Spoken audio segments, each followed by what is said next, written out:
Mardi 7 septembre 2021, l'écrivain Bruno Remori, auteur déjà du texte Le Monde horizontal en 2019, était à la librairie Ombre Blanche à Toulouse à l'occasion de la parution chez José Corti de son dernier livre L'Ordre des choses.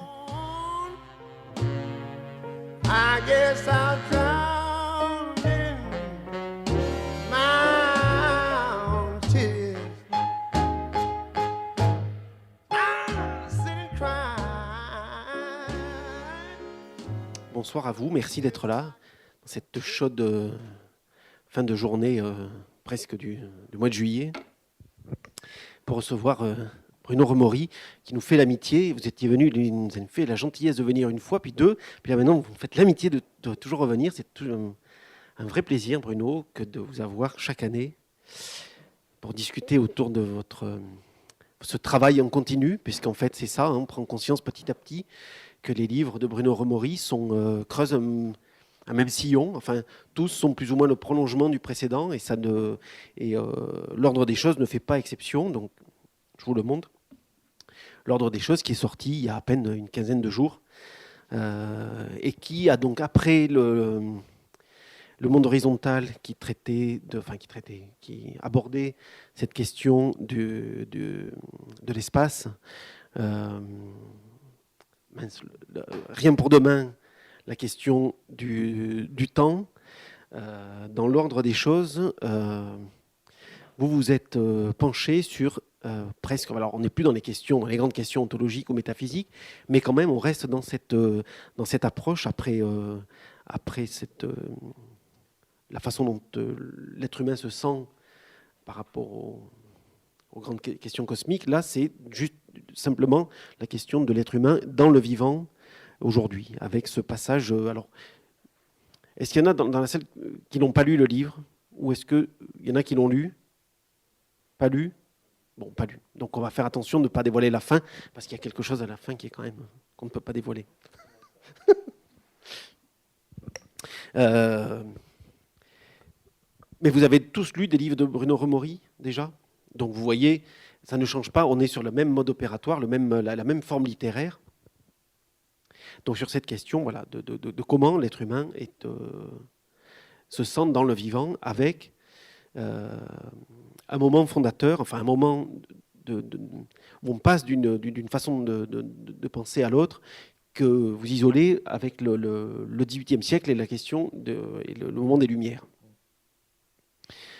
Et donc le livre se déroule comme d'habitude en 3 parties, peut-être beaucoup plus thèse, antithèse, synthèse. J'ai eu le sentiment ce coup-ci, où on a cette première partie vraiment sur les Lumières qu'on va détailler, hein, et puis le contrepoint dans la deuxième partie, et une troisième partie qui nous réserve quand même, j'ai trouvé, beaucoup plus de surprises avec des personnages qui est beaucoup plus inattendu. Alors peut-être juste pourquoi la question du vivant et de la nature. Alors, pour revenir, oui, ça marche bien, vous m'entendez bien. Pour revenir sur, vous disiez, vous parliez du fait que les 2 premiers traitaient de grandes questions ontologiques qui étaient ou qui sont le temps et l'espace, enfin, d'abord l'espace puis le temps, et que là il y a une petite inflexion, et en fait peut-être pas. C'est-à-dire que penser le temps et penser l'espace, c'est devenu des grandes questions de la philosophie.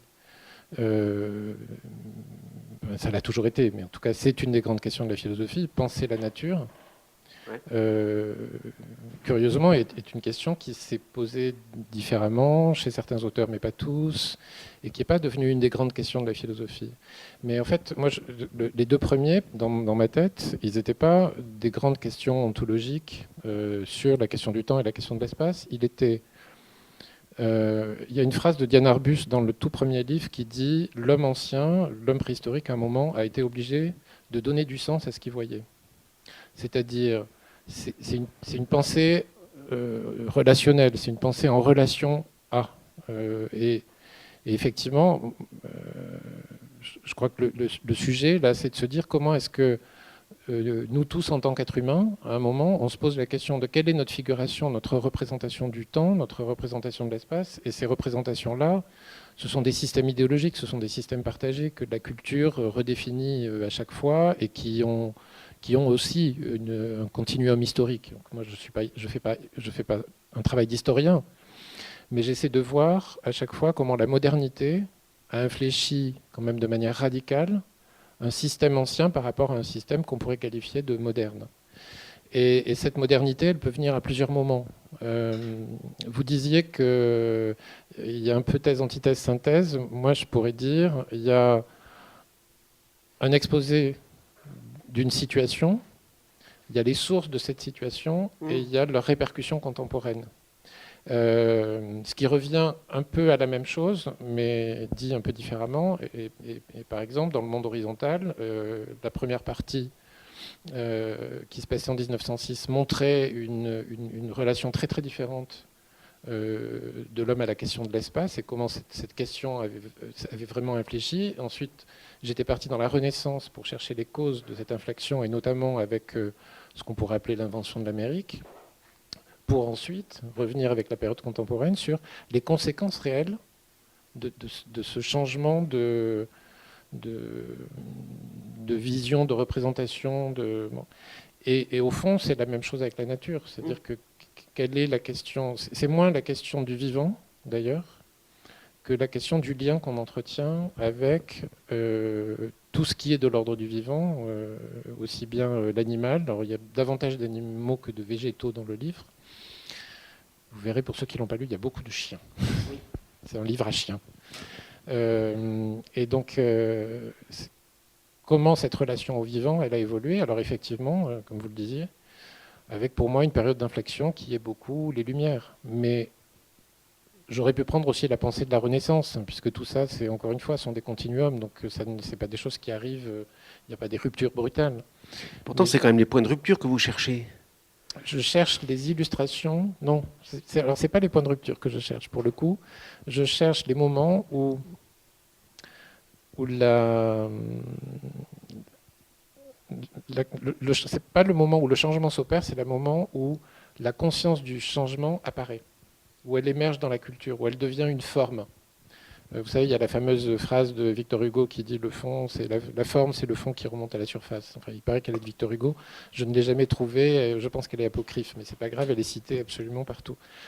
Mais c'est une très belle idée, c'est quand même cette idée que le fond, la forme, c'est le fond qui remonte à la surface. Il y a un moment, en fait, c'est la différence entre histoire et événement.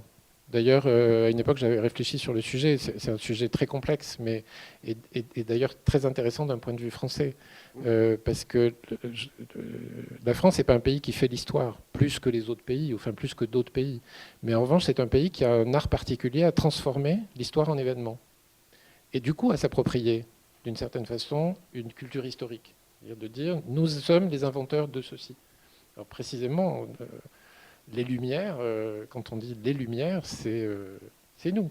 Il y a un côté, bon alors il y a Aufklärung de l'autre côté, et il y a Enlightenment de l'autre, mais il y a quand même cette idée qu'on a inventé, qu'on aurait inventé quelque chose. Non, si les Lumières n'avaient pas existé, cette chose-là, elle serait déjà arrivée. Donc encore une fois, c'est une forme. Et ce qui m'intéresse, c'est que cette forme, elle identifie un processus. Et ce qui m'intéresse, c'est sous la forme d'essayer de présenter le processus. Et c'est pour ça que les Lumières, vous ne l'envisagez pas seulement du côté justement franco-français avec l'encyclopédie, alors, mais qu'on voit aussi par d'autres aspects, l'aspect anglo-saxon, l'aspect avec Carl von Linné, qui est norvégien, c'est ça ? Oui.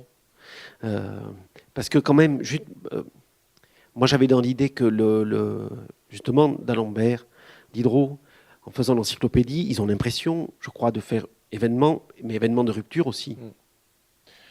Oui, enfin, oui et non, parce que la toute première version de l'encyclopédie de Diderot et d'Alembert, c'est la traduction d'un ouvrage anglais qui a déjà 20 ans au moment où Diderot et d'Alembert commencent. Je ne sais plus quel est l'auteur, là ça m'échappe, mais au départ, l'encyclopédie, c'est la traduction d'un livre anglais, rien de plus, hein. Et progressivement, ça devient cette espèce de projet totalement tentaculaire qui fait que d'ailleurs les souscripteurs sont furieux parce qu'à chaque fois on leur redemande de l'argent parce que ça devait faire 4 tomes et en fait ça en fera 40 et ainsi de suite. Bon, il y a une histoire, il y a une épopée même de cet ouvrage. Mais cet ouvrage, il est devenu à la fin, là pour le coup, c'est comment je transforme une histoire en événement. Il est devenu un événement en soi, mais il n'avait pas été pensé pour marquer une rupture. Malgré lui, sa forme fait qu'il est l'indicateur magistral de la manière dont l'homme du XVIIIe siècle pense son rapport aux choses et son rapport au monde. Alors vous ouvrez le livre avec un personnage que vous m'avez avoué avoir beaucoup aimé à écrire. C'est Monsieur de Saint-Martin, à qui il arrive une chose assez pas banale, puisque c'est un chasseur. Monsieur de Saint-Martin, vous serez d'accord pour dire que c'est l'honnête homme de son temps. Hein, c'est l'homme des Lumières, voilà, de son temps. Qui est à la chasse avec ses chiens, et qui tout à coup, sur un petit point d'eau, tire, et va voir émerger de l'eau une figure qu'il ne comprend pas, qui lui rappelle vaguement une figure humaine, mais pas complètement. J'avais noté, il est confronté à l'enfant, voilà, ça se trouve être un enfant sauvage.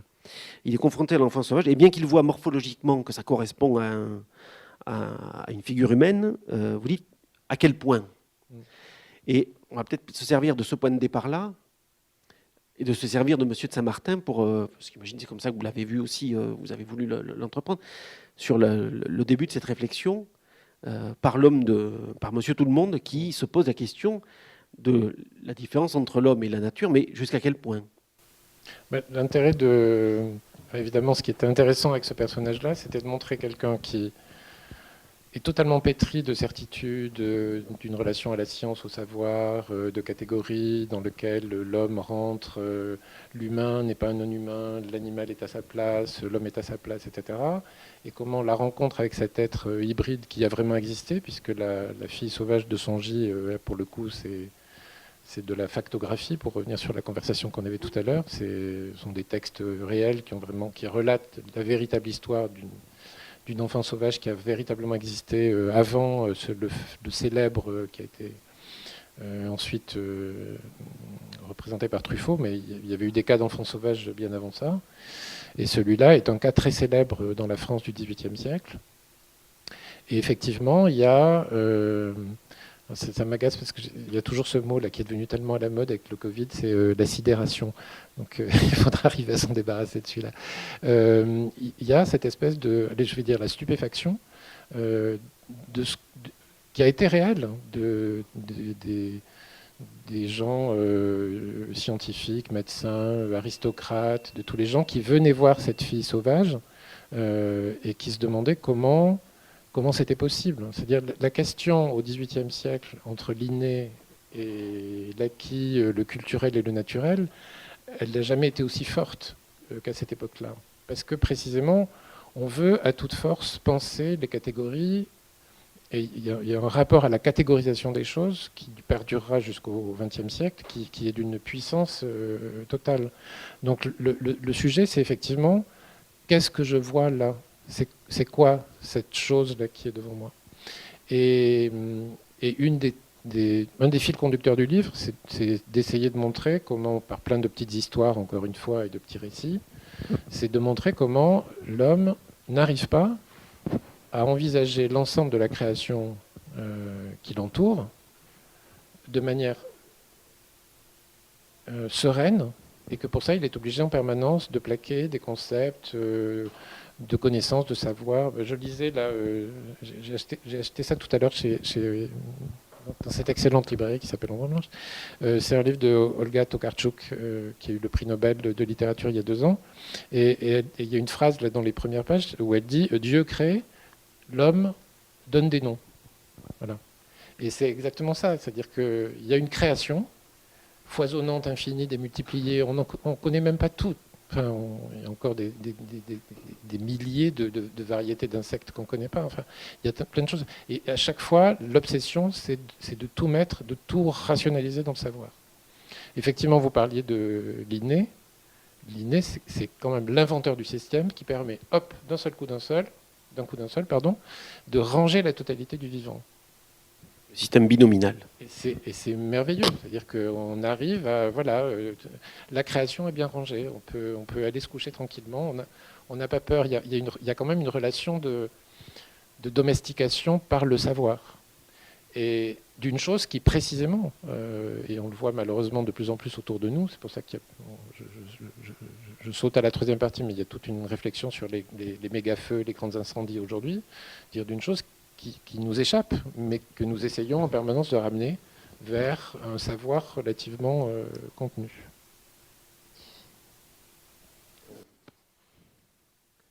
Avec cette question, cette représentation de l'homme du XVIIIe siècle sur le vivant, et cette tentative de rationalisation où on établit de façon très clairement qu'on a hiérarchiquement, on a Dieu, on a l'homme et la nature.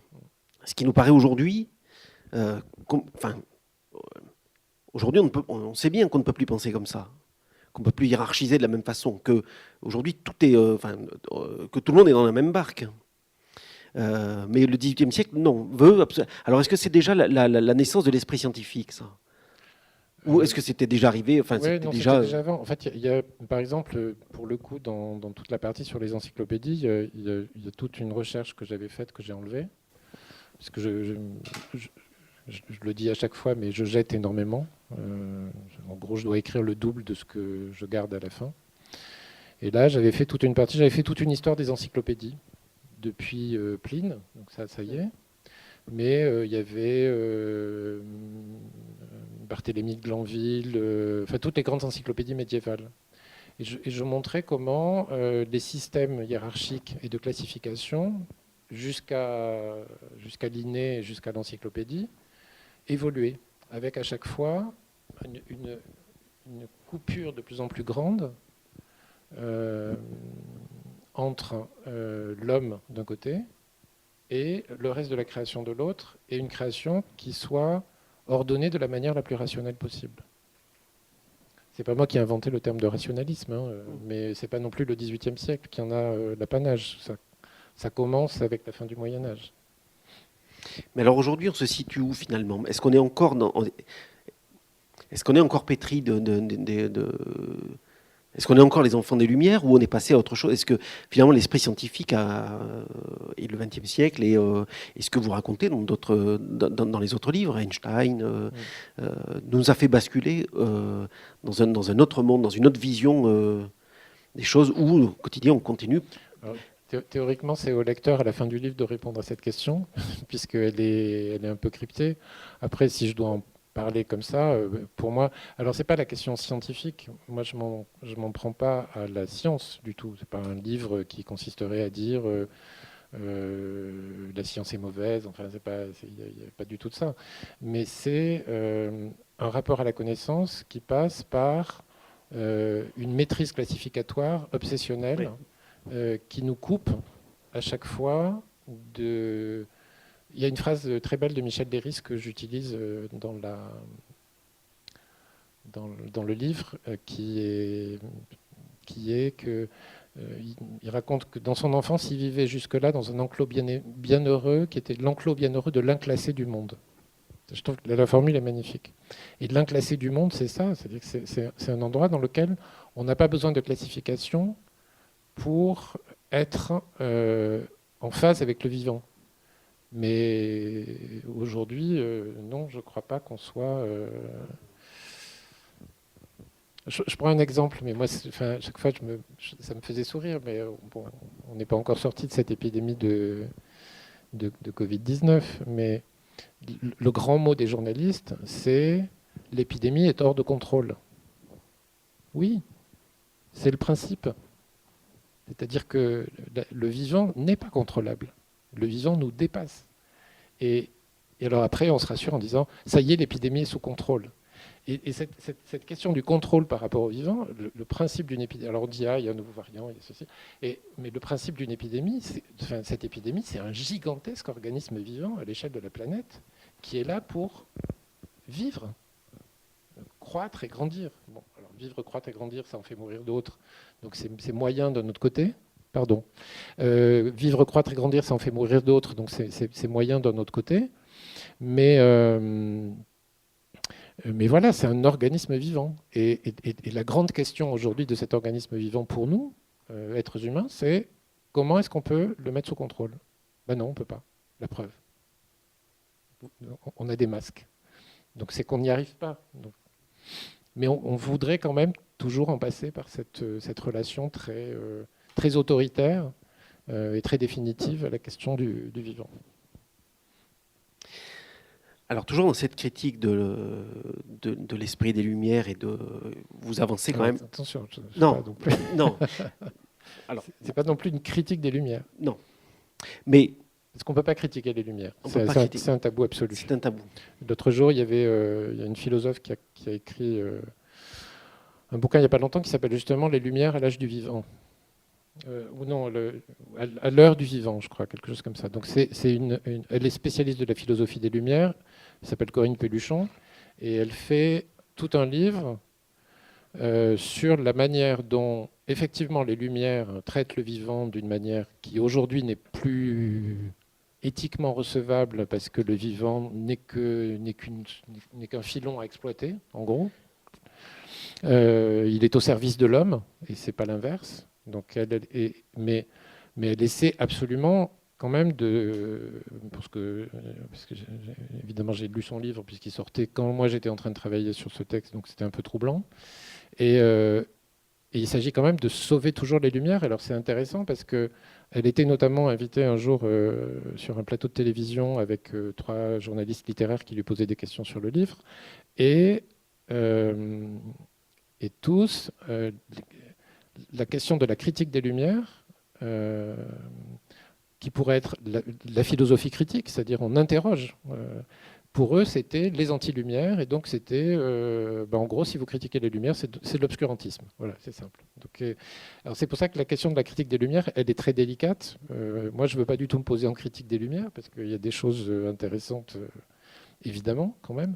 Ça a produit un peu quelques découvertes majeures qui ont sauvé beaucoup de choses, mais c'est, encore une fois, c'est purement un système de pensée. Et c'est intéressant de voir que même encore aujourd'hui, on essaie absolument de les sauver. C'est-à-dire que les Lumières, c'est la chose, c'est incritiquable. Donc c'est qu'on n'en a pas terminé avec ça. C'est qu'on n'a pas terminé avec ça, mais je pense qu'on n'en terminera jamais. Hein. Je pense pas. Pourtant, il y a bien eu quelque chose d'autre avant. Oui, mais... Enfin, bon, alors après, pour savoir si on va, moi, j'ai pas ma boule de cristal sous la main à l'échelle teinturier, donc je vous dirai ça l'année prochaine, s'il y a une année prochaine. Alors, il y a un autre... Après Monsieur de Saint-Martin, il y a tout un passage assez long, très intéressant, où là, par contre, vous y allez beaucoup plus fort. C'est aussi contre une idée reçue, c'est celle de Defoe et de Robinson Crusoe, où on a tendance encore aujourd'hui à voir Robinson Crusoe comme très attaché au mythe du bon sauvage, alors que dans la lecture que vous en faites, on est quand même loin de ça, et ça m'a beaucoup intéressé, le pont que vous faites avec le système anglais des enclosures. J'aimerais bien que vous nous parliez un petit peu de ça. Alors, je savais que j'allais travailler sur la question de la division. Parce que contrôler, ça commence par séparer. Séparer, nommer, penser, classer, ordonner. Et je ne sais pas trop comment ça m'est arrivé, mais je me suis dit qu'il fallait que je relise Robinson Crusoe, que je n'avais pas lu depuis l'âge de 14 ans, parce que, effectivement, Robinson Crusoe, c'est... Alors, Defoe est un peu plus ancien beaucoup plus ancien même qu'un Voltaire ou un Rousseau. Mais Defoe, c'est vraiment un homme des Lumières. Et son Robinson Crusoe, c'est un peu l'archétype du colon britannique qui va répandre la civilisation occidentale sur la surface du globe. Et c'était intéressant de regarder comment il pense justement le rapport au vivant. Eh ben, il est dans une exploitation systématique du vivant, une négation complète de l'identité du vivant. Ça ne l'intéresse pas du tout. Comme je le dis à un moment, il n'y a pas une seule description de paysage, pas une. On ne sait même pas où elle est, son île. On sait que c'est sous les tropiques parce que c'est dit à un moment. Mais telle qu'elle est décrite, elle pourrait être au large de la Bretagne ou au large de la Chine, ça serait la même île. L'île est île. La tortue est tortue. Le caillou est caillou. L'arbre est arbre. Il n'est même pas qualifié, il n'est même pas décrit. La nature ne l'intéresse absolument pas. C'est quand même fort. Ça, ma première découverte en relisant Robinson Crusoe, c'est de me dire, en fait, Defoe se contrefiche de la nature. C'est absolument pas son sujet. Et la nature n'est elle a deux rôles essentiels dans Defoe. Soit elle est au service de Robinson, soit elle lui est hostile. Elle n'a pas de rôle intermédiaire. Il n'y a pas de plaisir. Il n'y a jamais de plaisir. Très anglais. Et il est en permanence dans une situation de domination ou de lutte pour ne pas être dominé. Donc il se bat contre des bêtes féroces. Il se protège de bêtes féroces qui en fait n'existent pas. Il se protégera ensuite du soleil. C'est extraordinaire. Hein. Un Robinson Crusoe aujourd'hui, dans un film, au bout de 48 heures, il est couleur caramel et il a toujours vécu au soleil. Robinson Crusoe passe son temps à se cacher du soleil. Il se fabrique une ombrelle quand même. Il se protège de tout. Il se protège des animaux, il se protège de... et donc, alors c'est là où j'arrive aux enclosures, c'est que je me suis rendu compte que en relisant à nouveau, en ne relisant que ces passages-là, il passe son temps à bâtir des palissades.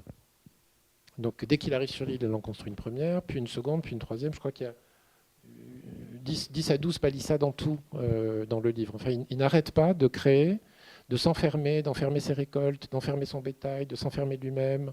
Il se renferme dès qu'il découvre l'empreinte de pied sur le sable et qu'il se rend compte que l'île peut être, sinon habitée, au moins visitée. Bon, et il y a ce rapport qui est essentiellement un rapport de peur. C'est-à-dire qu'il passe son temps à se défier de la nature ou alors à l'exploiter. Et évidemment, la défiance, la pire, peut-être ça fera l'objet d'un travail ultérieur, c'est l'autre. Et l'autre, c'est le sauvage. Et donc le sauvage, il le craint, il le fuit, et quand il rencontre Vendredi, qui lui n'est pas une menace, il en fait son esclave. Et littéralement, il l'a servi, Vendredi.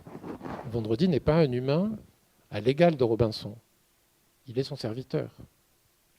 La première chose que fait Vendredi quand il rencontre Robinson, c'est qu'il se couche sur le sable, il prend le pied de Robinson et il met le pied de Robinson sur sa tête. Et Robinson dit, j'y voyais là le signe d'une allégeance éternelle à quoi ? À la supériorité de l'homme blanc. Quand on lit Robinson Crusoe, d'ailleurs je le dis à un moment dans le livre parce que ça fait un peu froid dans le dos, c'est que Rousseau tenait ce livre en très très haute estime et il voulait que Émile le lise avant tout autre. Et ça, je trouve que ça en dit long. Quand on parle de Rousseau et de la relation entre Rousseau et la nature, Rousseau c'est quelqu'un qui défend un livre qui, quand on le lit vraiment pour ce qu'il représente de relation à la nature, je ne sais pas pourquoi je pense au manuel des Castors Junior, vous savez, le truc des scouts, mais c'est ça, c'est une relation d'instrumentalisation de la nature et de protection de soi par rapport à la nature. Vous le résumez en disant, chez Defoe, c'est la civilisation qui fait l'âme, la pure nature, elle n'en a pas. Donc Vendredi n'en a pas. Presque la question ne se pose pas.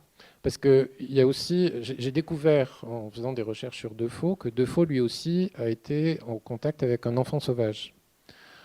Cet enfant sauvage qui s'appelle Peter the White Boy avait vécu à la cour d'Angleterre. Il avait été trouvé à Hanovre à l'époque où les rois, c'est le début de la dynastie des Hanovre. Et le roi chassant un jour en forêt à Hanovre, on lui amène cet enfant sauvage qu'on vient de trouver dans la forêt, qui est un enfant dont on sait en fait aujourd'hui qu'il avait une maladie mentale. On a son portrait, donc on voit même sur son visage les signes de cette maladie mentale très très précise. Et donc il avait été probablement abandonné par ses parents. Miraculeusement, il a survécu. Donc il était nu, il grimpait aux arbres, il se nourrissait de glands, il ne parlait pas, etc. Et il a été ramené à la cour d'Angleterre par le roi. Et il est devenu a pet scout, comme il est dit littéralement dans les journaux d'époque. C'est-à-dire que c'était devenu l'animal de compagnie des dames de la cour.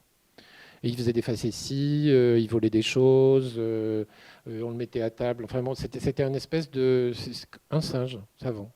C'était un enfant sauvage. Mais Defoe a écrit un livre entier. Alors celui-là, il est pas facile à trouver. J'ai fini par le trouver parce que Defoe a beaucoup écrit. Il n'y a pas que Robinson. Et Defoe, il dit alors de manière pour le coup beaucoup plus scientifique, et puis c'est une plume Defoe, puis c'est l'auteur le plus acclamé de son temps, c'est un auteur extrêmement reconnu. Robinson, c'est le premier best-seller de la littérature mondiale, après la Bible, pardon, mais en si peu de temps. C'est-à-dire qu'il s'en vend des dizaines de milliers d'exemplaires en quelques années seulement. Et ça n'a jamais cessé, c'est-à-dire que le livre n'a jamais cessé de se vendre depuis. Et donc Defoe est un auteur qui réfléchit. Et quand il voit Peter the Wild Boy, il essaie de comprendre ce qui peut mouvoir cette machine dans une époque où on commence effectivement à concevoir le corps comme une machine et la pensée comme une mécanique. Et il ne comprend pas. Là, pour le coup, il y a aussi cette espèce de stupéfaction face à quelque chose d'indicible, qui n'est ni humain ni animal, qui se tient à la lisière. Et la lisière, c'est une position, pour le XVIIIe siècle, c'est une position impossible. Mais aujourd'hui encore, la lisière, elle est compliquée. Enfin, je fais une parenthèse qui n'a rien à voir avec mon sujet, mais toutes les questions sur le genre aujourd'hui ne sont rien d'autre qu'une question de qu'est-ce qui se passe sur la frontière. Et voilà. Et comment est-ce qu'on peut gérer la frontière? Et comment on gère la frontière en remettant des cases? D'ailleurs, ce qui est assez remarquable, c'est qu'aujourd'hui, Ou des clôtures. tous ces jeunes gens qui disent on va sortir de la binarité, enfin, je ne sais plus quel est le terme consacré, ils replacent d'autres étiquettes à l'intérieur. C'est-à-dire qu'on recrée des systèmes classificatoires à l'intérieur d'un système qui, normalement, pourrait juste être un système mouvant, une frontière. On ne sait pas où c'est. Entre l'homme et l'animal, justement, par exemple, pour Peter the White Boy, on ne sait pas où c'est. Et lui, Defoe, c'est fascinant hein, de lire ça. Effectivement, il finit par lui dénier même l'existence d'une âme. Il dit il est plus bas qu'un animal. Il n'a plus d'instinct. Il dit, oui, le chapitre est extraordinaire, enfin le paragraphe est extraordinaire. Il dit il ne voit rien, il ne sait rien, il ne sent rien, il ne comprend rien. Effectivement, il était atteint d'une maladie, d'une déficience mentale. Il est mort d'ailleurs. Enfin, il a vécu toute sa vie comme ça. Il est mort paradoxalement très très âgé. Et il est dans un musée, hein, ça existe encore. Il avait un collier autour de son cou, qui est un collier de cuivre gravé avec son adresse et un nom, afin que s'il s'échappe, on puisse le rapporter. Il est passé de main en main jusqu'à la fin de sa vie. Enfin bon, c'est une histoire. C'est pas Elephant Man, mais c'est une histoire quand même assez triste. Alors comment vous expliquez que finalement Robinson Crusoe continue à être très lu, continue à être un livre estimé bon. Mais peut-être parce que le rapport à la nature que propose Robinson Crusoe, on n'en est pas du tout sorti. Hein. C'est-à-dire que cette idée qu'on va... il suffit de regarder les discours... où est-ce que j'ai vu ça récemment? Les discours libéraux américains sur l'exploitation des ressources minières, tout ce qu'on veut, enfin, sur l'exploitation des ressources. Aujourd'hui, dans certains pays, on commence à dire il faut faire autrement, il faut penser autrement, etc. Mais alors je n'ai pas de données là-dessus, mais ça me paraît infinitésimal par rapport à l'espèce de razzia généralisée qui continue à se passer partout. C'est-à-dire que Robinson Crusoe, la quasi-totalité des gens qui aujourd'hui vivent de l'exploitation des ressources de la nature sont des Robinson Crusoe qui ne font que continuer le même travail. À un moment, je cite, un peu plus tard dans la troisième partie, l'extinction de l'auroch. Moi, je pensais que l'auroch, c'était un animal préhistorique. Pas du tout. Ça s'éteint au XVIIe siècle, l'auroch. Et ça s'éteint pourquoi? Surchasse, réduction des espaces naturels par intensification des zones de culture et proximité, épisodie provoquée par la proximité avec le bétail. Avec le bétail domestique, pardon. Donc, ça devrait nous dire quelque chose, ça. Au XVIIe siècle, on a déjà une extinction de masse d'une espèce qui était présente dans la totalité de l'Europe encore au XVIIe siècle, pour 3 raisons qui n'ont jamais changé. Donc, aujourd'hui, on dit qu'on le découvre, mais en fait, et quand on regarde évidemment alors ce que font les États-Unis ou la Chine sur le pillage des ressources, Robinson Crusoe, il peut continuer à être lu puisqu'il ne dérange personne. Parce qu'en définitive, le système des enclosures qui commence au XIVe siècle, si je me dans mon souvenir. Mais ça s'accélère avec le XVIe et le XVIIe. Ouais, donc c'est un système, on chasse les paysans de leur terre, on met on réduit les zones agricoles pour en faire des zones des bocages et puis des zones de culture intensive. C'est déjà du pur capitalisme, tout ça. Donc en fait, alors qui dit modernité dit capitalisme, paraît-il. Et clairement, effectivement, ce qui se met en place aussi au XVIIIe siècle, au nom de de la raison, du rationalisme, de la science, etc. C'est une mise en coupe réglée effectivement des ressources naturelles au détriment des humains qui en vivaient. Et donc là, ce qui est dramatique dans le cas des enclosures, c'est la première grande manifestation violente du capitalisme, c'est que les enclosures, en quelques siècles, elles vont vider les campagnes des paysans, elles vont fabriquer une nouvelle classe sociale qui est la classe ouvrière, parce que ces paysans, en fuyant leur campagne, en gros, les enclosures, ça consiste pour les grands propriétaires fonciers que sont l'aristocratie anglaise, à regrouper les terres, à plutôt les consacrer à l'élevage plutôt qu'à la culture, parce que l'élevage est devenu beaucoup plus rentable à cause du développement de l'industrie textile et des exportations. Et Thomas More, déjà, je crois, c'est quand l'utopie, c'est 1520, je crois, ou 1527, dit « les moutons mangent les hommes ». Il voit déjà ça en cours chez lui, ce moment où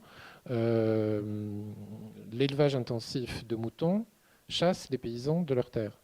Mais quand on dit chasse, c'est physique, c'est-à-dire que les enclosures, et particulièrement en Écosse, donc là j'en parle beaucoup, c'est aller jusqu'à chasser les paysans, brûler les maisons, les déporter. Enfin, c'était pratiquement des déportations. C'est-à-dire on disait, bon, ben vous prenez vos hardes et vous allez dans tel coin de la côte. Et ils devaient tout recommencer, reconstruire des maisons, retravailler des champs, etc. Donc, c'est un remembrement à très très grande échelle qui s'est passé en Angleterre, dans lequel un tiers des terres qui étaient autrefois des terres communes, qui étaient partagées par les paysans, devenaient des terres exclusives. Et c'est un mouvement sans précédent de privatisation des terres qui est à l'origine de la révolution industrielle. Enfin, tout ça est un continuum parfait. Et ça rentre dans la même logique de je divise, j'organise. C'est très rationnel, les enclosures. Quand on écoute, quand on lit les textes de l'époque, parce que les grands propriétaires terriens, parce que ça faisait des scandales quand même, les grands propriétaires terriens se défendaient. Et ils se défendaient au nom de quoi? Au nom du rationalisme, de la pensée moderne, et du fait qu'il fallait nourrir tout le monde et que du coup, il fallait rationaliser et organiser différemment la production. On croit lire des textes d'aujourd'hui sur l'exploitation, soit des ressources minières, soit sur l'agriculture intensive américaine. Il y en aurait 9 sous le cocotier.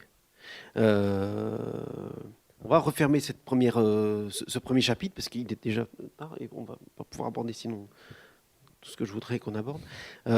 Donc le deuxième chapitre, je le disais tout à l'heure, vient en contrepoint, où effectivement vous précisiez qu'on revient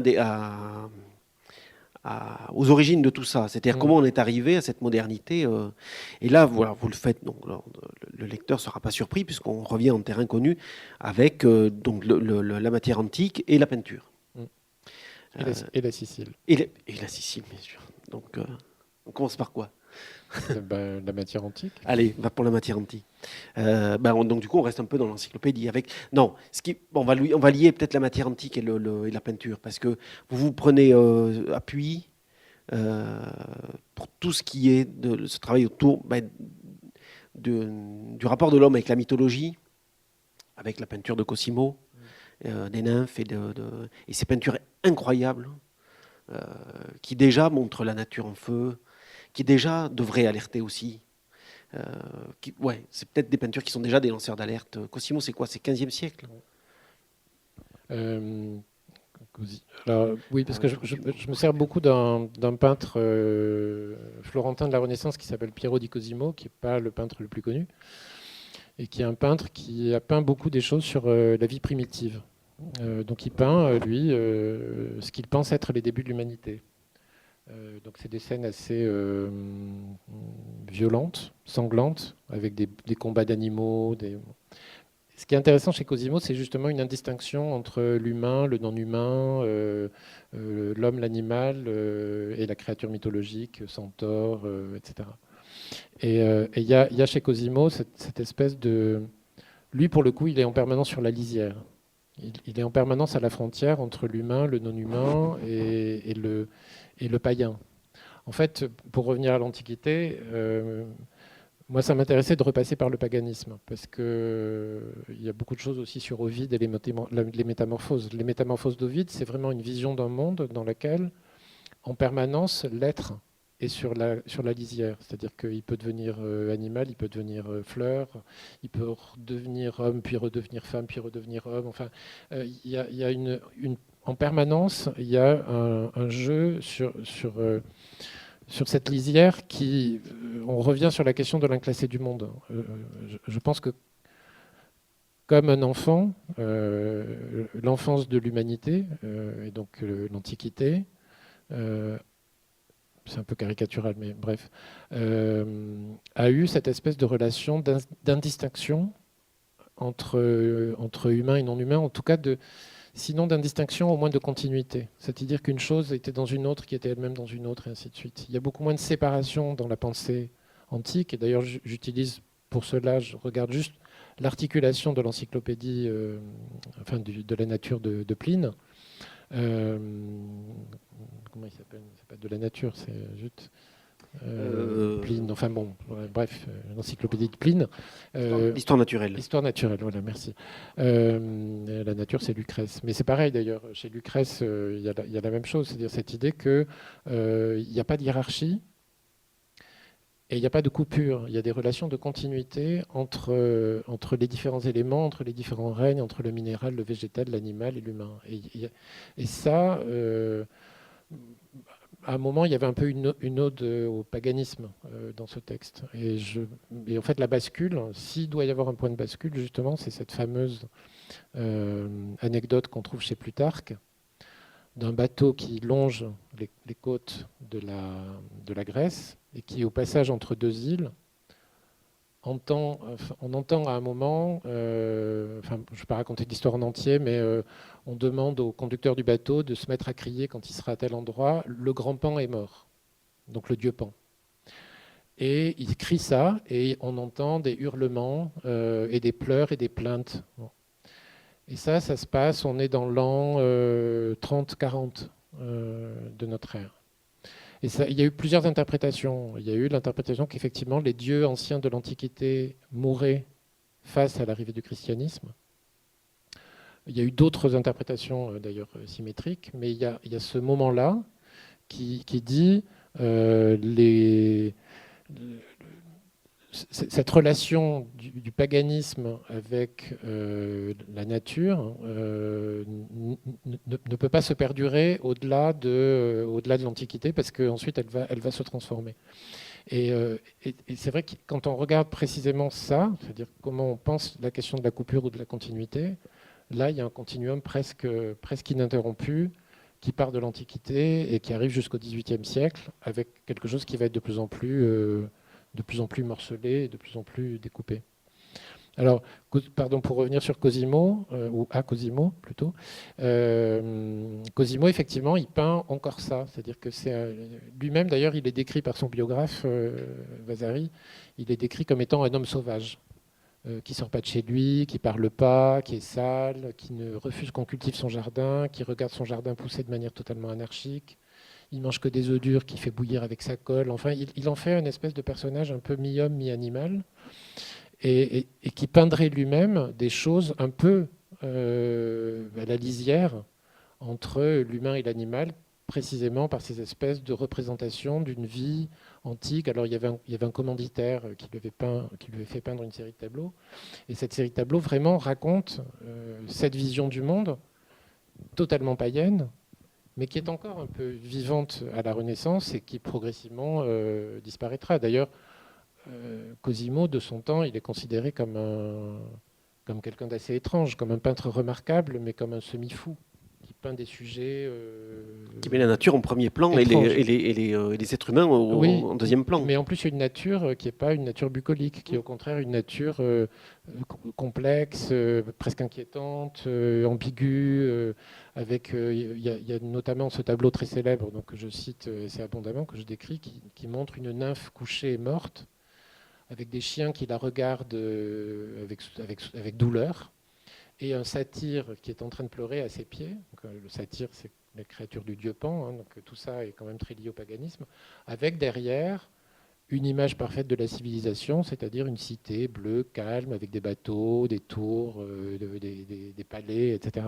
Et il y a quelque chose chez Cosimo de cette lutte entre un paganisme étrange et une vision presque inquiétante et malsaine du vivant, enfin malsaine à nos yeux, et une espèce de civilisation qui est en train d'arriver, ou en tout cas, moi, c'est ce que je me plais à lire dans ces tableaux. Alors, autre chose très troublante chez Cosimo, c'est qu'il y a énormément d'incendies, c'est-à-dire que dans pratiquement tous les tableaux de Cosimo, il y a quelque chose qui brûle quelque part. Et en tout cas, dans cette série-là, dans la série sur les origines de l'homme. Et ça aussi, c'est très troublant, c'est-à-dire que Cosimo montre la nature comme étant un immense champ de lutte qui est en train de se détruire lui-même et dans lequel l'homme est un prédateur parmi d'autres. Et ça aussi, quand on regarde les tableaux de Cosimo, particulièrement la chasse primitive, à la lueur de ce qu'on vit aujourd'hui et de ce qu'on voit aujourd'hui, c'est assez troublant. Et il y a un des tableaux de la série qui s'appelle l'incendie de forêt, tout simplement. Et c'est juste une forêt en train de brûler. Et on ne peut pas dire que ce tableau ne soit pas aujourd'hui d'une actualité, surtout après l'été qu'on a passé, assez criante et douloureuse. C'est des tableaux qu'on peut toujours voir à Florence ou ils sont dispersés Ils sont, alors je ne sais plus. Ils sont dispersés. Il y en a aux États-Unis, ouais. Il y en a à Florence. Je crois qu'ils sont essentiellement aux États-Unis. Vous savez si c'est des grands formats ou Oui, si c'est des... ils sont tout en longueur. C'était des têtes de lit. Ah oui, d'accord. Okay. Donc, oui, c'était chic quand même. Donc ça fait grosso modo 1,80 m par 1 mètre de haut, quelque chose comme ça. C'est vraiment des panoramiques. Bon, enfin, ils sont sur Google, sur Wikipédia, il y a tout ce qu'il faut. Et même on peut zoomer. Je crois qu'il y en a un qui est à Londres.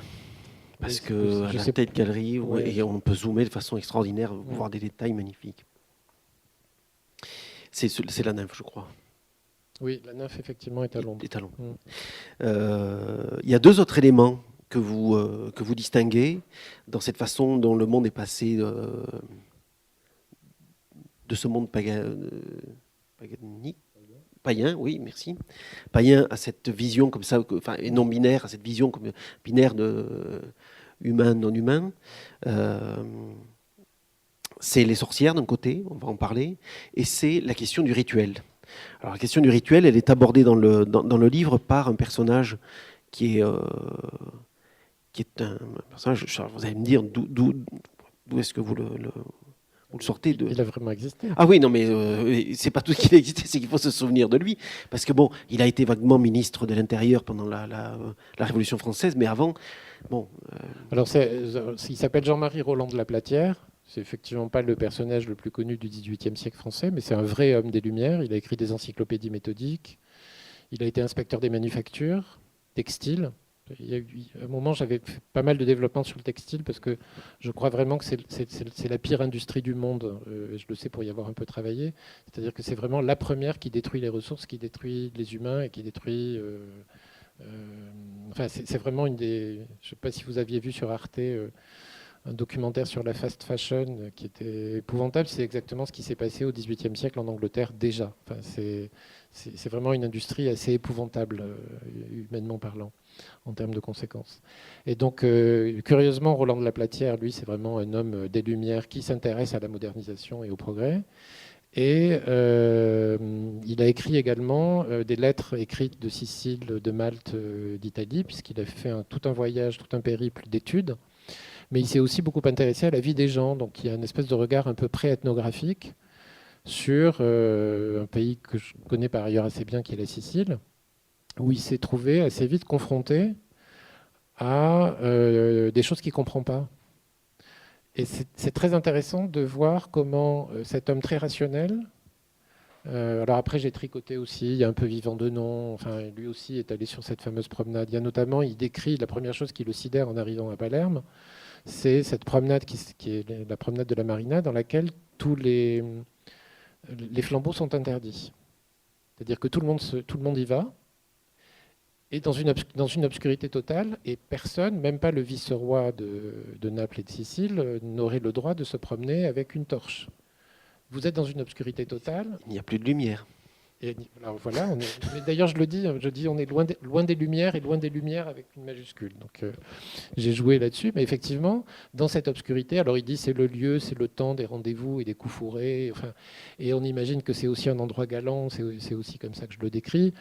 Et c'est quelque chose là aussi, c'est le même type de stupéfaction que Daniel Defoe face à Peter the Wild Boy ou Monsieur de Saint-Martin face à la fille sauvage de Songy. C'est comment est-ce qu'on peut encore vivre comme ça? Et donc, alors après, je lui fais vivre des choses que la Platière n'a pas forcément vécues, mais qui ont vraiment existé, notamment des rituels sacrificatoires avec des chiens qui étaient des hécathésies, qui étaient des fêtes qui étaient données en l'honneur de la déesse Hécate, encore au XVIIIe siècle. C'est aussi pour montrer comment cette confrontation entre deux mondes, d'abord, il n'y a pas de césure nette, encore une fois, ça ne s'arrête pas à un moment.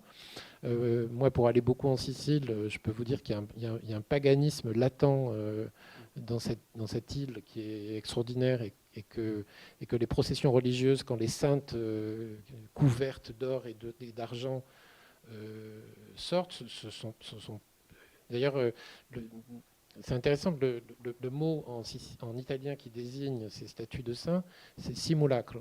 Ce sont des simulacres. Et littéralement, ça ramène très directement à la question des représentations de divinités dans l'Antiquité.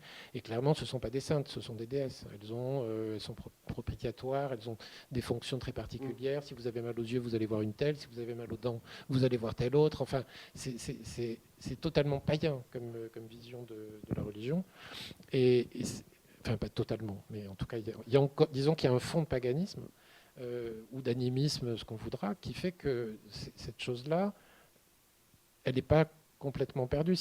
Il y a un anthropologue italien, sicilien d'ailleurs, Ernesto De Martino, qui est très important, qui est un anthropologue des années 70-80, qui a beaucoup travaillé sur ce sujet-là, justement, sur les survivances cultuelles et rituelles de choses qui, précisément, quand on les regarde, sont des choses qui redisent autrement le lien, pour revenir sur le sujet, qui redisent autrement le lien à la nature et au vivant. C'est-à-dire qu'elles recréent un autre lien.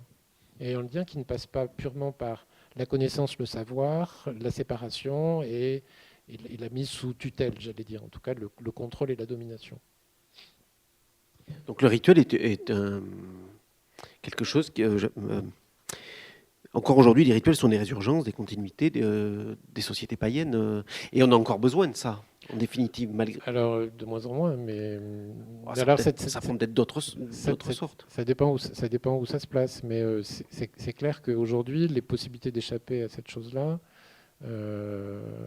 alors peut-être là, on pourrait, justement, parce que vous me parliez il y a un personnage qu'on a au début, dans la première partie et dans la troisième partie du livre, et qui clôt le livre, qui s'appelle Thomas, qui lui est un personnage de pure fiction, et qu'on voit enfant et qu'on retrouve à la fin à l'âge adulte. Adulte un peu d'âge mûr, disons. Et en fait, il est là, Thomas, pour montrer comment, de manière individuelle, qu'est-ce qu'il peut... Alors, parce que Thomas, il a des moments d'exaltation dans la nature, il se fond dans les choses, il disparaît dans les trous d'eau, il disparaît dans la verdure, il se dilue un peu dans le monde qui l'entoure, et puis aussi, ça c'est plutôt dans la deuxième partie, il se dilue dans les paradis artificiels, dans l'alcool, dans l'opium, dans ces choses-là. Et au fond, il est là pour dire quels sont, à titre individuel, dans une culture qui a coupé les liens de continuité entre soi et le monde, quels sont les moyens dont on peut disposer pour les retrouver. Et malheureusement, effectivement, souvent ces moyens-là sont des moyens qui sont très liés à des pratiques aujourd'hui dites dangereuses, ou enfin en tout cas qui sont purement des pratiques individuelles d'échappement, de comment on sort du monde. Et de la même manière, vous montrez comment les sorcières, on a commencé à avoir peur des sorcières à partir du moment où on est rentré dans la modernité. Qu'avant, les sorcières avaient une fonction sociale au sein du village. Les femmes, c'était des guérisseuses. Bon, ça s'en est et qu'à partir du moment où elles deviennent dangereuses, et donc il faut les... parce qu'elles sont l'expression du monde païen. Les sorcières, c'est à la suite de Daniel Defoe, enfin en tout cas ça fait écho, ou des enclosures. C'est une manière de montrer comment la même... c'est une autre manière de montrer ce problème avec la coupure, c'est-à-dire que La sorcière, c'est précisément le personnage, qu'elle le soit réellement ou qu'elle l'ait été attribuée, mais c'est le personnage qui est représenté comme étant à la lisière de la nature et de la culture, et à la lisière de l'humain et du non-humain. Et la chasse aux sorcières, contrairement à ce qu'on croit, la chasse aux sorcières, c'est pas du tout un truc du Moyen-Âge. Il y avait des chasses aux sorcières au Moyen-Âge, mais l'intensification de la chasse aux sorcières, c'est 16e siècle, 17e siècle, et les dernières à être exécutées, pendues, brûlées, etc., c'est au début du 19e siècle. Donc ça dure très tard, la chasse aux sorcières. Et ce n'est pas un obscurantisme médiéval, au contraire, c'est une réaction très rationnelle d'un univers qui refuse absolument l'occulte et qui refuse cette question de l'indécision entre nature et culture ou cette question de la lisière entre l'humain et le non-humain, et qui va précisément, en tuant des femmes en majorité, parce que ça c'est un peu un autre sujet, mais dans la bipartition homme-femme, il y a aussi une bipartition nature-culture. Et l'homme est du côté de la culture, traditionnellement, hein, dans la culture occidentale, et la femme est du côté de la nature. Et c'est la femme qui est précisément un peu à la lisière et à l'entre-deux. On rappelle que... Enfin, il suffit de regarder par exemple tout l'imaginaire autour de l'hystérie, l'utérus qui est représenté comme un animal qui vivrait dans le ventre de la femme et qu'elle ne pourrait pas contrôler et qui serait lui-même celui qui la contrôlerait, qui prendrait le pas sur ses passions, l'idée que la femme est entièrement sujette à ses passions, enfin tout ça, c'est lié effectivement à une représentation du féminin dans le regard de l'homme, évidemment, qui consiste à la rejeter du côté de la nature, et donc de la nature inquiétante et de la nature qui peut faire peur, et justement de cette indécision de frontière entre humain et non humain. On va faire une petite bifurcation sur la question que j'ai déjà dû vous poser l'année dernière, mais sur la fabrique la fabrique du livre. C'est-à-dire, vous prenez voilà, Monsieur de Saint-Martin, Defoe, les enclosures, et qu'est-ce qu'il y a d'autre dans le premier chapitre, Carl von Linné, les Lumières. C'est tout ce matériau comme ça qui est épars, et parce que quand on le lit, c'est 50 pages extrêmement logiques de dérouler. Comment vous fabriquez ça? C'est-à-dire comment... Oui, si. Non, mais alors comment je le fabrique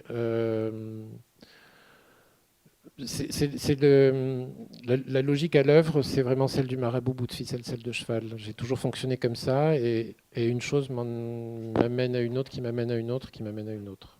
Et les enclosures, je savais que j'allais parler des enclosures, mais je ne savais pas encore que je les raccorderais à Defoe. Et dans le texte, Defoe est avant les enclosures, mais en fait, oui, dans mon raisonnement, il est arrivé après. Oui, donc il y a le hasard qui joue quand même. Et alors le hasard, là, je me souviens très bien, c'est en me brossant les dents. Et je me suis dit, tout d'un coup, je ne sais pas pourquoi, je me suis dit Robinson Crusoe. Voilà, donc je suis venu l'acheter ici, du reste, parce que je l'avais plus depuis le temps, le vieil exemplaire. Et je l'ai relu et je faisais des bonds sur mon siège en me disant, mais c'est génial, il l'a écrit pour moi. C'était vraiment, c'est un cadeau là, ce que me fait Defoe, parce que plus je le lisais, plus je me disais, c'est exactement ce que je m'efforce de démontrer. Mais comme mon principe, c'est toujours de montrer les choses par la bande, j'allais dire, j'ai pas envie de dire les choses, je préfère la faire dire, la faire entendre des voix qui les ont déjà dites, et de grouper ces voix ensemble et de produire du sens à partir de ces regroupements. Donc après, tous ces systèmes de cailloux blancs, ils viennent de manière toujours très différente. Mais c'est vraiment c'est pas un cadavre exquis, mais c'est évidemment une association d'idées, ça oui. Et vous citez jamais directement, vous réécrivez, parce que... Si, ça peut m'arriver. Ouais. Oui. Mais ça n'apparaît pas comme citation. Non, alors après, oui, il n'y a pas d'appareil de notes. Ouais. Mais oui, quand même dans le texte, quand je dis Jean-Marie écrit que, c'est qu'il l'a vraiment écrit. Oui, d'accord, voilà. Et quand je cite vraiment, j'essaie de le dire. Mais bon, après, forcément, c'est une matière littéraire, donc je m'en empare et j'en fais autre chose. C'est évidemment pas du copier-coller, mais ça vous le savez. Mais Mais il y a effectivement cette idée. Et alors, pour le coup, c'est vrai que souvent, on m'a posé la question de savoir comment je trouvais mes personnages. Il m'arrive tout seul.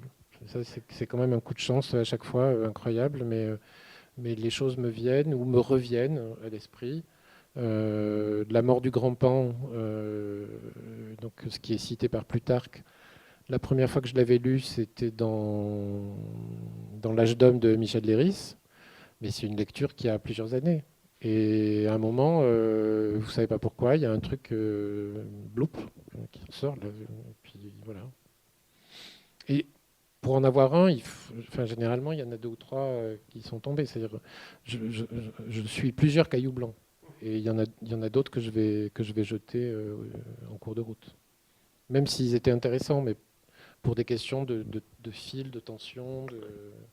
Et ça vous est arrivé d'avoir un caillou blanc d'un précédent livre que vous utilisez dans... Alors, de toute façon, c'est même plus que ça, puisque ce livre-là, c'est la moitié d'un livre que j'ai écrit il y a 6 ans, que j'ai coupé en 2.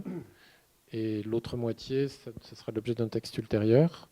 Et celui de l'année dernière, Rien pour demain, c'était la moitié d'un texte, enfin la moitié, c'est-à-dire j'avais pris des morceaux d'un texte très gros, c'est qui m'avait demandé beaucoup de travail, qui s'appelait Le pays d'avant, où en fait je m'étais rendu compte que je confondais 2 choses, la question de l'histoire et la question du temps. Et donc j'ai pris une partie, et l'autre partie, c'est celle sur laquelle je commence à travailler là pour le 4e livre, justement.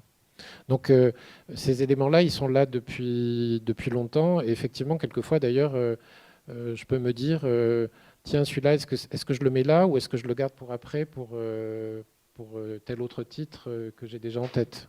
Parce qu'effectivement, il faut savoir... Enfin, ils sont assez interchangeables, c'est les pièces d'une mosaïque, donc je peux décider de les mettre à tel endroit ou à tel autre. Et donc ça tourne un peu comme ça.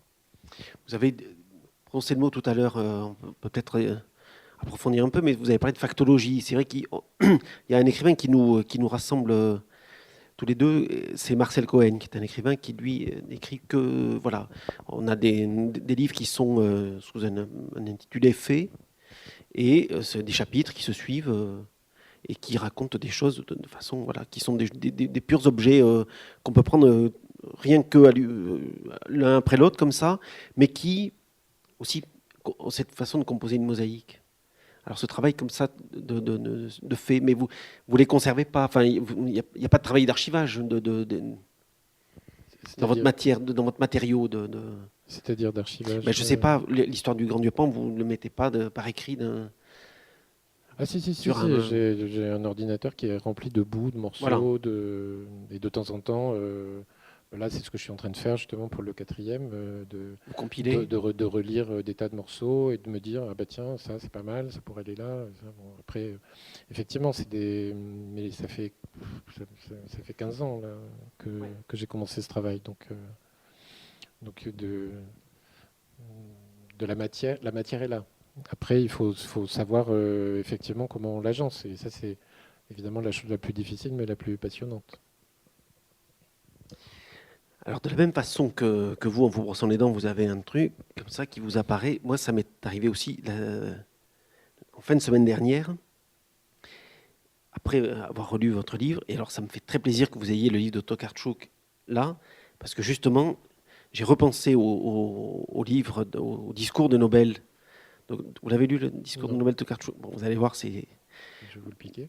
Oui, je vous le laisserai. Attendez, j'avais noté, donc page 30. Je vais vous soumettre 2-3 phrases. Oui, deuxième paragraphe. Depuis toujours, écrit-elle, je suis fascinée par les réseaux de connexion et d'influence réciproques, dont le plus souvent nous ne sommes pas conscients, mais que nous découvrons par hasard comme autant d'étonnants concours de circonstances, de convergences, de destins, sortes de passerelles, vis, soudures et connecteurs. Je m'y suis intéressé de près dans Les Pérégrins. Je suis fasciné par notre capacité à associer les faits, à déceler en eux une organisation. Au fond, je suis convaincu que l'esprit d'un écrivain est voué aux synthèses. Il collecte avec acharnement toutes les particules pour chercher à reconstituer l'univers dans sa totalité. Comment écrire, comment construire mon récit pour qu'il puisse porter cette immense constellation qui forme le monde? Est-ce que vous reconnaissez là, Ah là-dedans? oui, non, mais alors moi Tokarczuk, je l'ai découvert, j'ai commencé seulement cet été avec Sur les ossements des morts, ça m'a enthousiasmé. Et oui, ça, je suis absolument, je l'achète à 100% cette phrase. Alors Mais attends. il y en a, oui, Non, non, allez-y. non, allez-y. Bah, il y en a, c'est une phrase que j'ai déjà citée. C'est une phrase de Nabokov dans son autobiographie Autre rivage, qui dit là où le scientifique voit tout ce qui se passe dans un point donné de l'espace, le poète ou l'écrivain voit tout ce qui se passe dans un point donné du temps. Et il cite une chose, il y a toute une liste très jolie de un monsieur qui regarde par la fenêtre, un enfant qui s'endort, enfin tout ça dans des villes très différentes, un train qui démarre, etc. Et c'est la même chose, c'est-à-dire c'est comment mettre ensemble une constellation d'images et de faits de manière à produire un sens.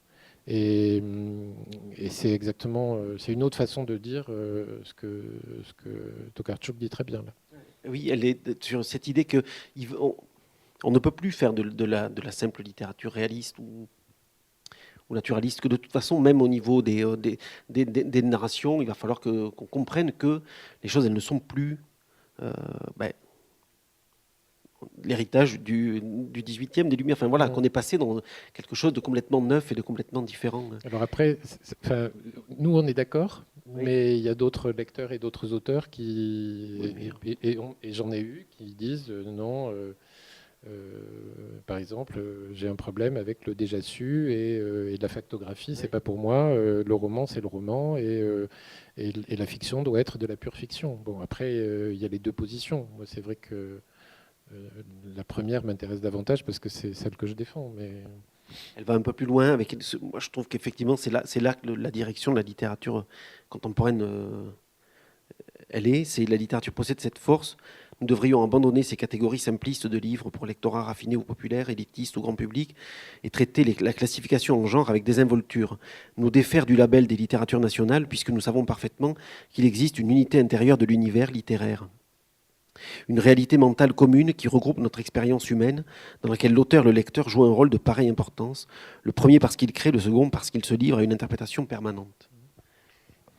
Mais il se trouve, on en parlait tout à l'heure avec Nicolas, puisqu'on partage la même admiration pour Marcel Cohen, et j'ai eu la chance de le rencontrer il n'y a pas très longtemps. Et on a évidemment parlé de littérature. Alors lui, il est très radical. Bon, Marcel Cohen, c'est quelqu'un qui est né en 34, 3. Oui. Enfin, en tout cas, il avait 4 ans, il vivait à Paris, enfant juif, pendant 1940-41, et la totalité de sa famille a été déportée. Et c'est pas banal. Enfin, je veux dire, comment dire, c'est pas banal, c'est pas anodin. Dire forcément, je crois que ça marque l'écrivain autant que l'homme. Si vous n'avez pas lu Marcel Cohen, lisez Sur la scène intérieure, qui est le petit livre qu'il consacre justement à sa famille, qui est enfin pour moi c'est un chef-d'œuvre absolu. C'est un des plus grands livres qui a été écrit ces dernières années. Et il n'y relate que des faits de manière très très pudique. Alors, c'est l'opposé d'une littérature à effet. Oui, c'est les faits contre les effets. Il y a un truc pas mal à faire. Et c'est très pudique, c'est très retenu, c'est d'une immense douceur. Et en même temps, c'est un abîme entre la mélancolie et la souffrance qui est vraiment assez remarquable. Et justement, on parlait de ça, on parlait de littérature. Et à un moment, il m'a dit... il est allé me chercher un livre. Non, il a commencé par me dire comment peut-on écrire des histoires après Auschwitz. Ce qui est une attitude très radicale, qui s'explique, qu'on n'est pas forcément obligé de prendre à 100%, mais qui s'explique par évidemment son histoire personnelle. Mais je trouve très juste cette idée que au-delà de la Shoah, pourquoi écrire des histoires alors que tout est déjà là?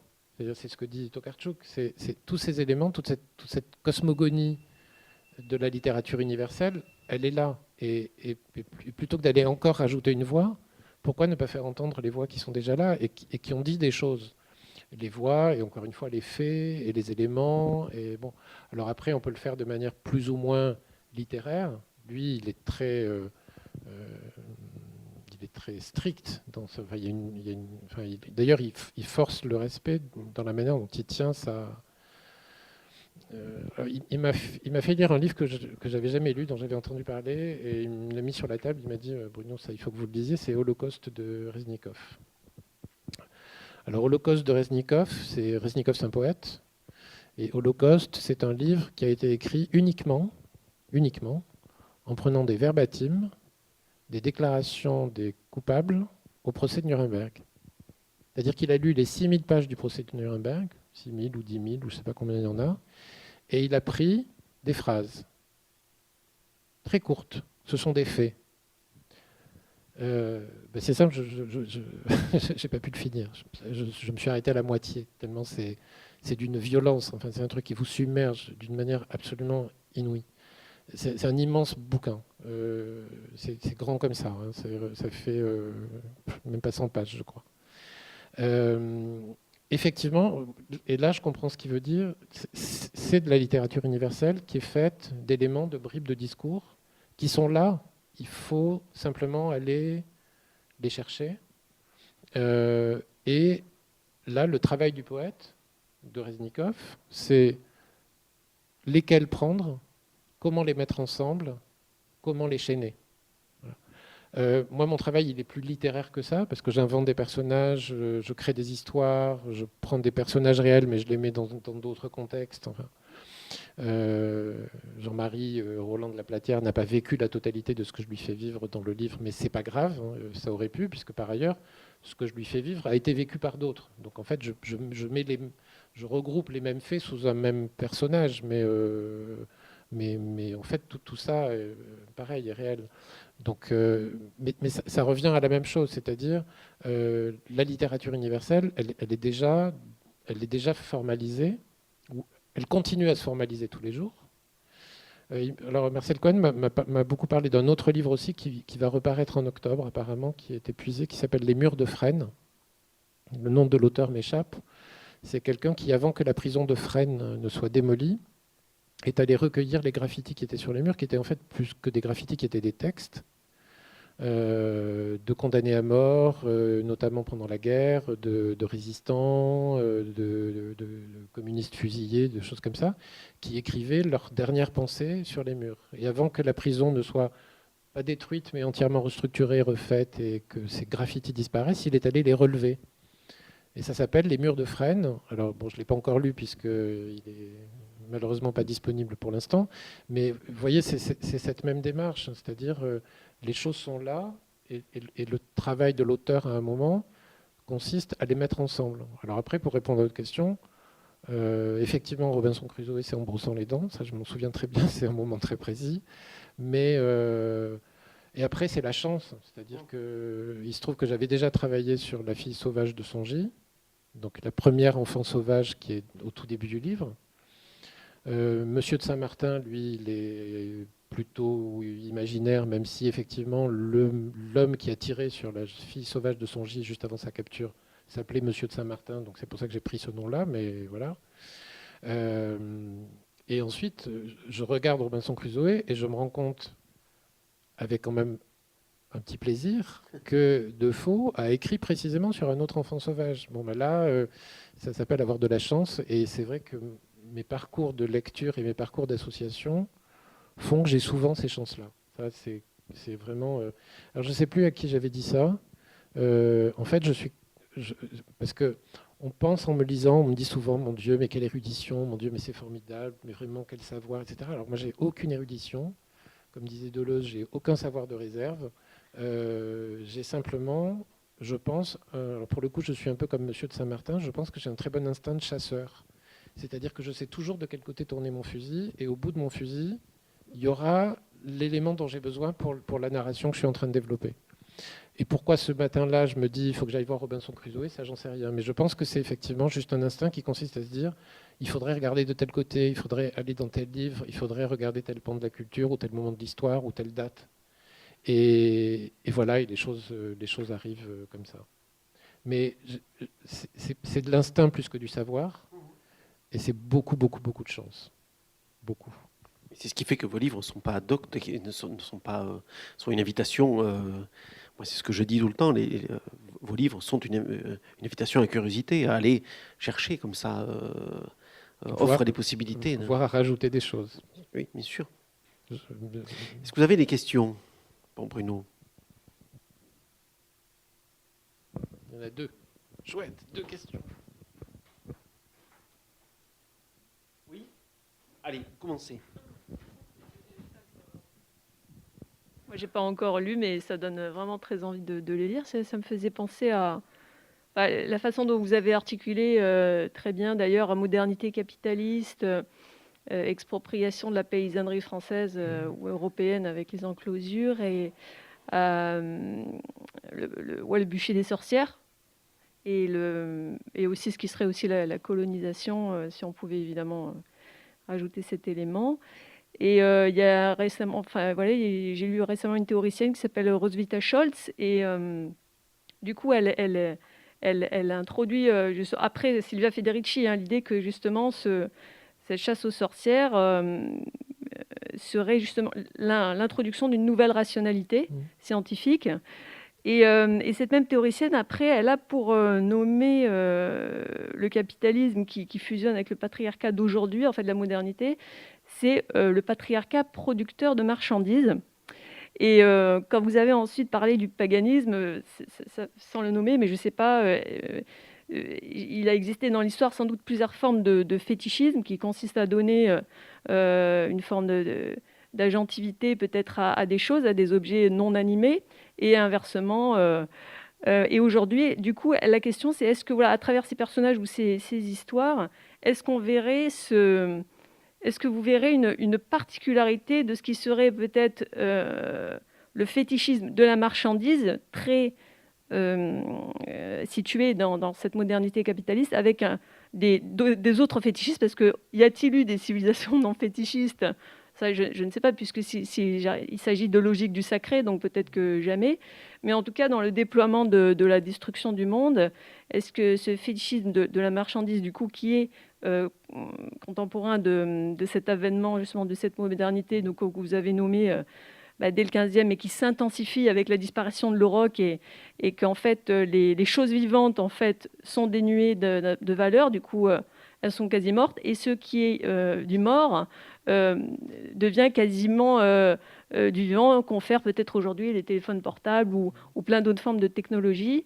Est-ce que vous avez senti dans la sensibilité justement de ce 18e ou de ces lumières, qui selon certains et aussi les lumières bourgeoises sont l'instauration évidemment de tout ça, quelque chose de singulier dans ce qui serait peut-être ce fétichisme des sociétés modernes capitalistes qui serait de remplacer en fait les choses par la marchandise et qui ne sont peut-être plus du coup des choses qui sont est-ce que est-ce que ça crée aussi une sensibilité particulière au monde et Oui, non, mais là, je vous suis à 100%. Je vois que vous avez bossé le caractère sacré de la marchandise et son fétiche de Marx, là, les fameuses pages.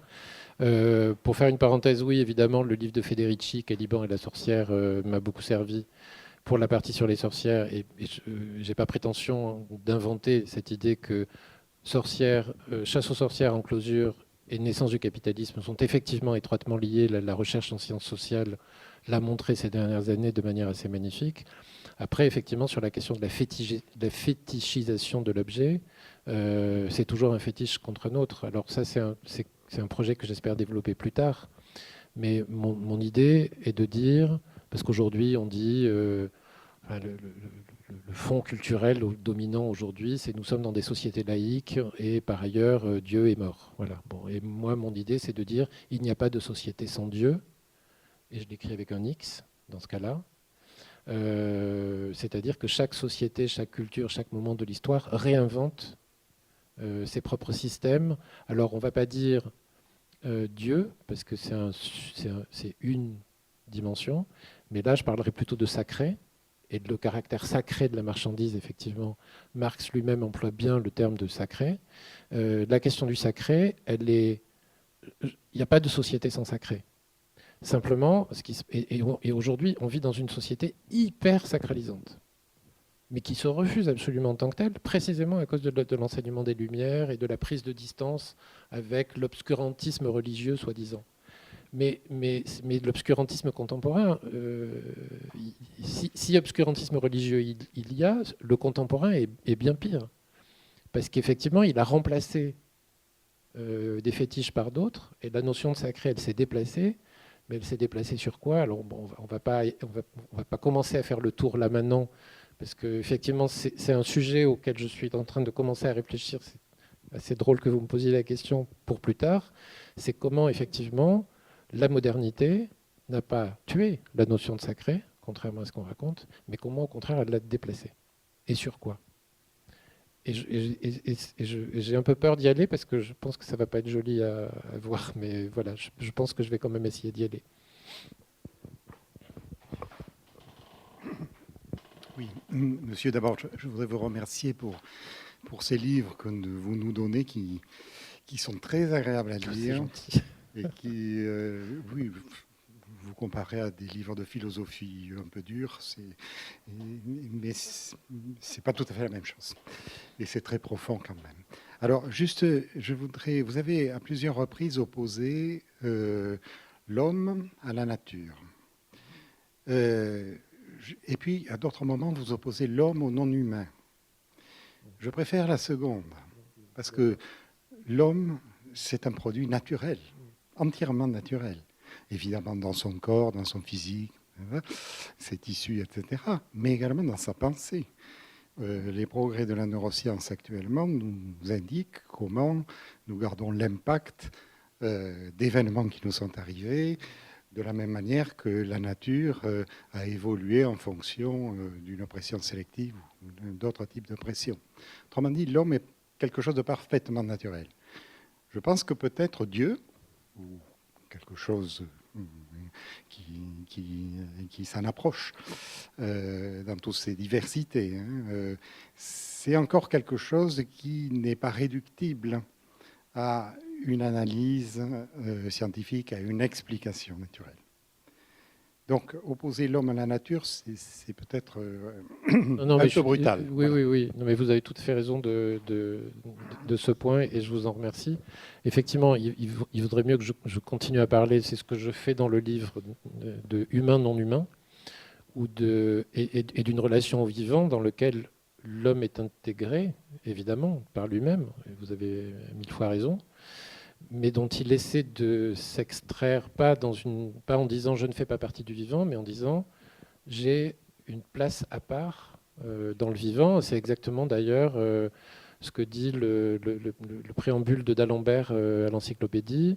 Ils disent d'aucuns voudraient mettre l'homme, ravaler l'homme au rang des animaux. C'est une critique très directe du travail de Buffon. Certains voudraient mettre l'homme au rang des animaux. Cette position nous paraît totalement absurde. Et la seule place possible pour l'homme, c'est de le mettre entre les animaux et Dieu. Sachant qu'évidemment, le reste, les plantes, les minéraux, tout ça, c'est encore en dessous. Et vraiment, là, c'est dit très clairement au XVIIIe siècle. L'homme est proche de Dieu. Il s'en rapproche d'autant plus qu'il se coupe du reste du vivant, c'est-à-dire du non-humain. Mais d'ailleurs, votre remarque me fait penser à, j'en parle pas, mais j'aurais pu en parler, mais le scandale Darwin qui continue encore aujourd'hui, c'est ça. C'est précisément de dire, attention, entre l'humain et le non-humain, pareil, c'est une feuille de papier. Il y a une lisière. Alors que les Antilles ne veulent absolument pas considérer qu'il puisse y avoir une quelconque proximité entre l'homme et l'animal, par exemple. Il y a un très très bon livre, puisque vous parlez de philosophie, de Giorgio Agamben qui s'appelle L'Ouvert, et le sous-titre c'est De l'homme et de l'animal, qui est aussi un bouquin qui m'a pas mal servi pour pour ce texte, et qui analyse précisément à différentes époques les relations entre comment on pense l'homme versus la manière de penser l'animal. D'où le fait qu'il y a beaucoup d'animaux. Notamment les chiens. Alors après, donc ça, on revient plutôt sur comment on écrit. C'est la question du motif. Ceux qui auront lu le Monde horizontal se rappellent que dans la première partie, il y a un motif récurrent qui est le motif de la main. Celui qui est sur les parois des grottes préhistoriques, celui qui est dans la mine de la catastrophe de Courrières, etc. La main est un motif récurrent et j'allais dire on passe de main en main, c'est le cas de le dire. Et là, on passe de chien en chien, de chiens qui sont un peu sacralisés, justement, puisqu'il y a un chien un peu poétique qui est l'ange gardien, l'ange tutélaire de Monsieur de Saint-Martin, qui s'appelle le grand chien universel et qui a un projet pour Monsieur de Saint-Martin, à des chiens très violents. Enfin, et ça, typiquement, c'est une manière de créer un fil conducteur, pour moi. Ça, c'est une piste de caillou blanc. C'est à partir du moment où je dis, bah, tiens, où je me rends compte que le chien marche bien. Par exemple, à un moment, j'énumère dans l'encyclopédie dans Linné, j'énumère grâce à c'est grâce maintenant à Linné qu'on sait que Monsieur de Saint-Martin, que les chiens de Monsieur de Saint-Martin sont de l'espèce Lupus, Canis-lupus, sous-espèce, etc. En fait, la première phrase, c'était le chat. Dans la première version du livre, c'était Félix sylvestris, etc. Parce que dans la première partie, il y avait un chat. Ce chat est devenu un chien. Et enfin, il y a un moment, voilà, c'est un motif. C'est-à-dire que je trouve plus intéressant de donner une cohérence au texte à partir d'un élément qui revient sous des formes à chaque fois très différentes, mais qui va rentrer en résonance de manière faire écho à l'intérieur du texte.